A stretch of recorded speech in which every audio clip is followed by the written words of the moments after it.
Hi hello friends, மகாநதியில் என்ன நடக்குதுன்ட்டு பார்க்கலாமா? இங்கே வந்து விஜயோட வீட்டுக்கு வந்து காருங்க வந்து அப்படியே சல்லு சல்லுன்னு வந்து வெளியே நிற்கிதுங்க.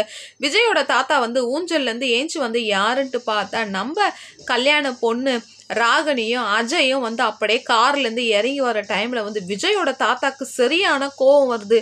யோ, என்ன பண்ணியிருக்கிறியா நீ, உனக்கு புத்தி இருக்கா இல்லையான்ட்டு இங்கே வந்து மாற்றி மாற்றி எல்லாரையும் கேள்வி கேட்குற டைமில் வந்து அப்போ பசுபதி வந்து சொல்லுவாங்க, இது வந்து 2 பேரும் விரும்பி தான் கல்யாணம் பண்ணிக்கிறாங்க. பெரியவரே, நீங்கள் ஏன் கோவப்படுறீங்கன்னும் போது அங்கே இந்த காவேரியோட குடும்பத்துலேருந்து எல்லாமே வந்து வழியில் நின்று பார்ப்பாங்கங்க. அந்த இடத்துல வந்து அப்பா எல்லாருக்குமே முகம் ஃபுல்லாகவே கோவமாகவே காமிக்கிறாங்கங்க. அந்த இடத்துல வந்து குமரன்கிட்ட வந்து அந்த பசுபதி வந்து இல்லாத திமிரான பேச்செல்லாம் பேசுகிறாருங்க. இந்த இடத்துல காவேரி கண்டி இருந்துருந்தான்னு வச்சுங்க, இந்த ஏரியா அந்த ஏரியா எல்லா ஏரியாலும் ஆல்ரவுண்டு நம்ம காவேரி தாங்க இருந்திருக்கோம். ஏன்னா நம்ம காவேரியை வந்து கொடைக்கானலில் காமிக்கிறாங்கங்க, வச்சு செய்கிறாங்க. இருங்க